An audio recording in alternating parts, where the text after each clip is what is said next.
한국은 천연자원이 없는 것으로 유명해 전부터 인적자원 개발과 무역 등으로 부족한 천연자원을 메워왔습니다. 때문에 오일쇼크 등 천연자원을 독점하고 있는 국가들의 갑질에 항상 희생양이 되곤 했었는데요.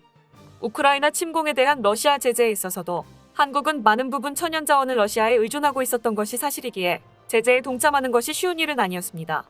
하지만 최근 BBC에서 한국 서해에 엄청난 양의 석유 자원이 매장됐을 가능성을 보도하면서 한국도 산유국이 될 수 있는 기회가 왔었습니다. 그런데 중국이 말도 안 되는 경계선을 멋대로 그어놓고 한국의 허락 없이 몰래 석유를 시추하다 벌비가 잡혔는데요.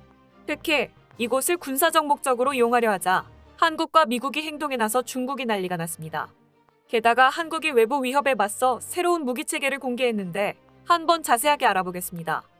얼마 전 영국 유명 뉴스 매체 BBC는 한반도 서해의 석유 매장 가능성이라는 보도를 해 화제가 되고 있습니다. 서해에서 서안만과 바레만에는 석유가 매장돼 있다고 확실시됐지만 한국 서해에서까지 발견된 것인데요. 그런데 문제가 있었습니다. 200캐리에 해당하는 각국의 배타적 경제 수역을 설정하기엔 서해가 너무 좁았으며 이 때문에 한국은 중국과 마찰을 빚고 있었습니다.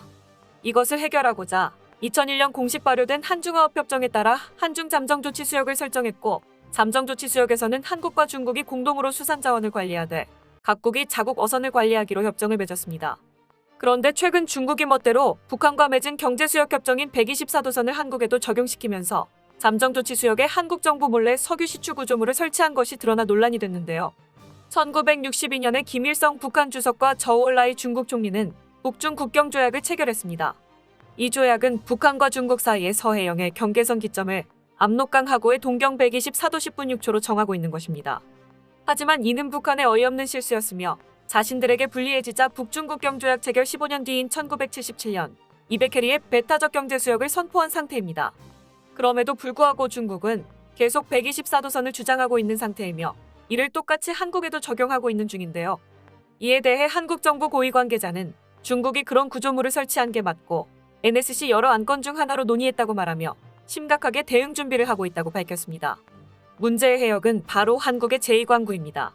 얼마 전 서해 어업지도성 무궁화호가 제2광구 서쪽 바다에 있는 한중잠정조치수역에서 중국이 설치한 이동식 석유 시추 구조물을 발견한 것인데요.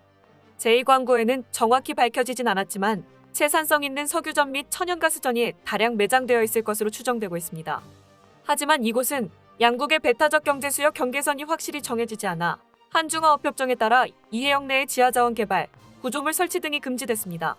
만약 계속 중국이 이를 어기고 불법적으로 석유 시추를 이어온다면 한국은 빨대 효과로 인해 막대한 양의 해저 천연자원을 도난당할 수도 있는 상황입니다.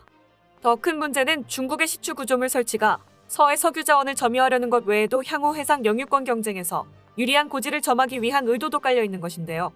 실제로 중국은 서해 이외의 많은 분쟁 해역에서 석유 시추봉과 함께 잠수함 탐지를 위한 부표를 계속해서 설치 중인 것으로 드러나고 있어 논란이 가중되고 있는 상황입니다.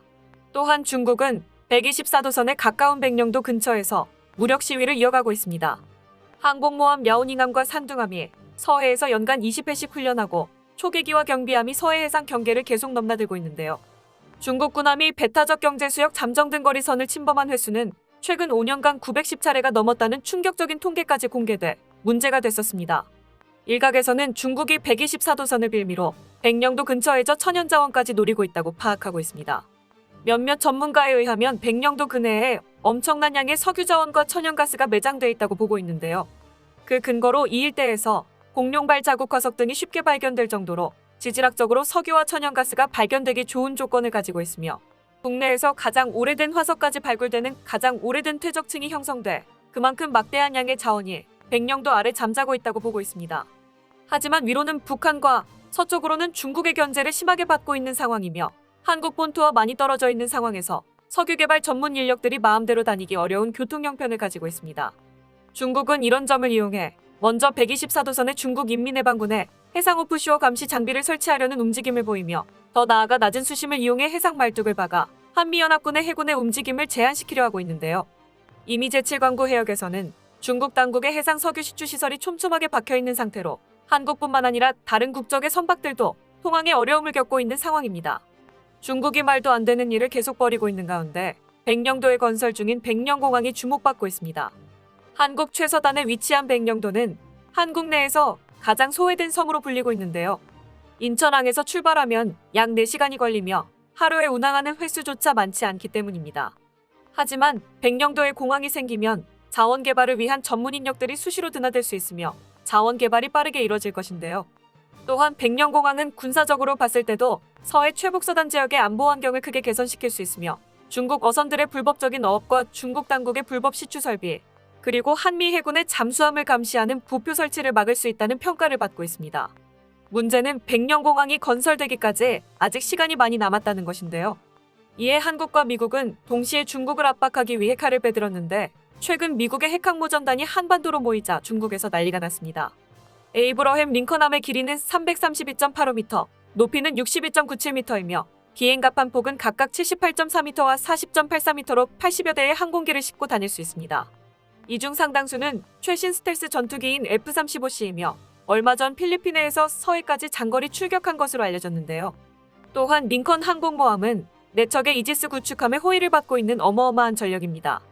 에이브러햄 링컨함이 한반도 근처까지 다가오는 이유는 미국이 최근 잦은 ICBM 시험 발사로 레드라인을 넘은 북한의 경고 메시지를 주는 것과 함께 중국의 팽창을 압박하기 위함으로 알려졌는데요. 이는 2017년 11월 로널드 레이건함, 시어도어 루스벨트함, 니미츠함 등 미국의 핵항모 3척이 동시에 한반도에 접근했을 때 이후로 약 5년 만에 처음 있는 일이라 중국에서도 난리가 났습니다. 에이브러햄 링컨 항모전단은 중국의 심리적 압박감을 주면서 한국 해군과는 한반도 내에서 작전 능력을 극대화하기 위해 연합훈련을 진행할 예정입니다. 여기에 한국은 의미심장한 무기체계를 공개했는데요. 얼마 전 한화시스템은 한국형 사드 시제품을 공개해 전 세계를 깜짝 놀라게 했습니다.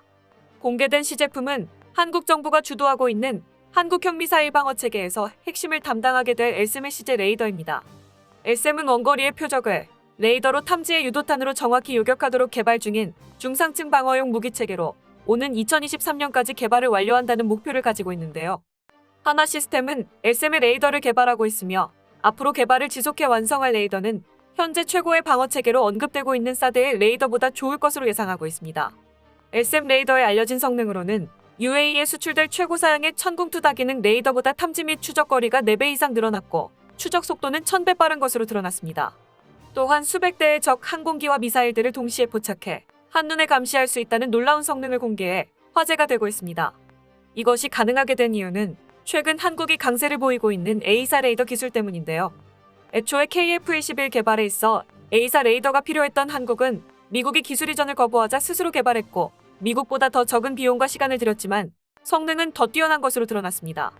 특히 A사 레이더의 소형화 기술은 타의 추종을 불허하고 있는데 이렇게 한번 국산화에 성공한 기술은 한국형 CIWS와 전차의 능동 방어 체계에 접목되고 있고 방산 효자 노릇을 제대로 하고 있습니다. 얼마 전까지만 하더라도 포에만 진심이던 포방부가 이제는 레이더까지 앞서가는 상황이 온 것이죠. 이미 한국형 LSM은 최근 요격 미사일까지 발사에 성공했는데 마지막 단계로 봤던 레이더까지 내년에는 완벽히 개발이 완료될 것이라고 한화시스템 관계자가 설명했는데요.